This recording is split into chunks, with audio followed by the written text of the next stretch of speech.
आपके साथ हमने अभी सत्य की तलाश में शीर्षक पर विचार शेयर कर चुके हैं और अब हम संसार और सुख के ऊपर एक प्रसंग है जो आपके साथ साझा करना चाहते हैं। अपने समय के एक प्रतापी और प्रजापालक महाराज संसार से उपराम होकर अपना जो राज्य जो था वो युवराज को सौंपकर बन जा रही थी। रास्ते में उन्हें एक तेजस्वी वृद्ध मिल गए। संस्कार बस राजा ने उन्हें प्रणाम किया तो वृद्ध ने हंसते हुए पूछा, राजन, आज आप बिना तामझाम के, मतलब हाथी नहीं है आपके साथ, रथ, सेवक, सुरक्षा, सैनिकों के, कहाँ जा रहे हो? कुछ भी नहीं है आपके साथ आज। राजा ने उत्तर दिया, मैं संसार छोड़कर जा रहा हूं, अब बहुत हो गया, बस। वृद्ध ने फिर पूछा, राजन, क्या आपका संकल्प दृढ़ और निश्चय और पक्का है? क्योंकि मेरे अनुभव से लोग किसी उत्तेजना बस, क्रोध में, अहंकार में, उपेक्षा से, तिरस्कृत, अपमान से, पराजय से, किसी बड़ी हानि या सृजन की मृत्यु के कारण संसार से ऊबकर उसे छोड़ने का निर्णय तो ले लेते हैं, परंतु संसार छोड़ते नहीं हैं, छोड़ा नहीं पड़ता है। या तो वे अपने पुराने परिवेश में लौट जाते हैं या जहां रहते हैं वहां चाहे भीषण वन हो, शमशान हो, बीहड़ या एकांत ही क्यों न हो, फिर वहां अपना संसार बना लेते हैं, निर्मित कर लेते हैं। यानी संसार उनसे छोड़ा नहीं पड़ता है, मन को समझा लेते हैं, खुद को धोखा देते हैं। ऐसा वृद्ध जो है राजा से कह रहे हैं। इस कथन के बाद सहसा राजा को यह जानने की इच्छा हुई, रुचि हुई कि इतने कटु और एवं स्पष्टवादी ये वृद्ध सज्जन कौन है। राजा ने विनम्रता से पूछा, महोदय, यदि आप अन्यथा न लें तो मुझे अपना परिचय देकर कृपा करें, हमारे ऊपर अपना परिचय दें। वृद्ध ने फिर सहस उत्तर दिया, राजन, मैं वही संसार हूं जिसे तुम छोड़े जा रहे हो, मैं संसार हूं। हतप्रभ राजा ने उन्हें पुनः प्रणाम किया और निश्चल हृदय से पूछा, महात्मन, कृपा कर आप मेरी एक बड़ी पुरानी जिज्ञासा का उत्तर देने की कृपा करें। मैं परंपरागत राजवंश में जन्मा कुलीन क्षत्रिय राजा हूं। लोग एक विद्या पढ़ते हैं। मुझे मेरे कैलाशवासी पिता ने कठोर अनुशासन सीखने गुरुकुल भेजा, जहां रहकर मैंने कई विद्याएं सीखी। मैंने गृहस्थ धर्म में अपनाया, एक नहीं 10 विवाह किए, मेरे बहुत सारे पुत्र हैं।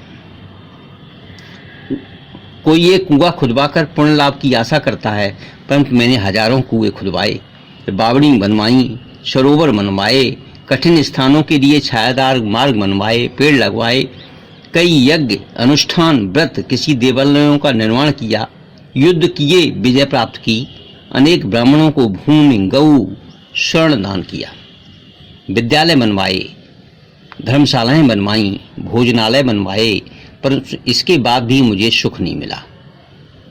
मेरे प्रयत्न और पुरुषार्थ में क्या कमी रह गई है?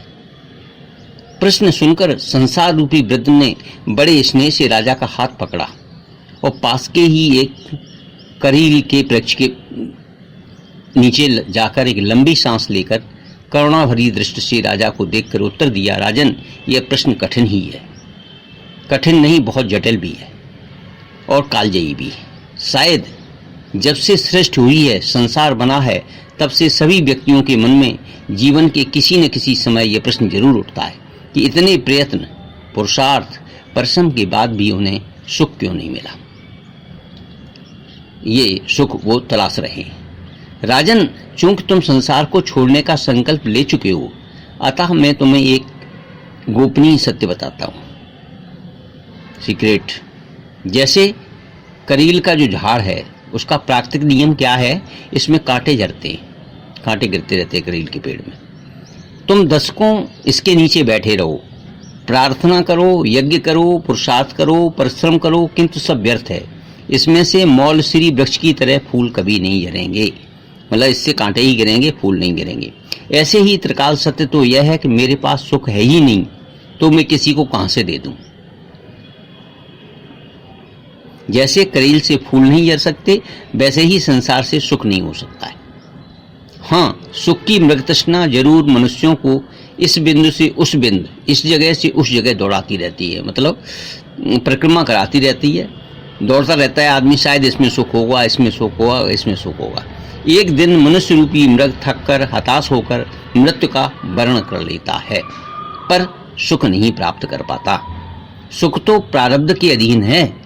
सत्कर्म करते रहना ही अपना मुख्य कर्तव्य समझना चाहिए।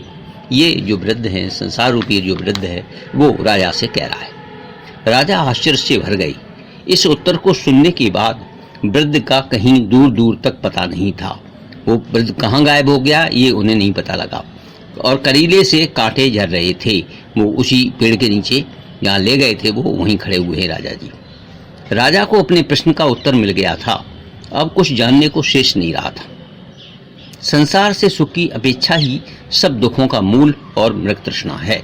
वास्तविक सुख तो भगवान का आश्रय लेकर, संसार को वासुदेवमय समझकर, अनासक्त भाव से वैसा ही बर्ताव करने में है और कोई दूसरा रास्ता नहीं है। ये बात उनको, राजा को समझ में आ गई।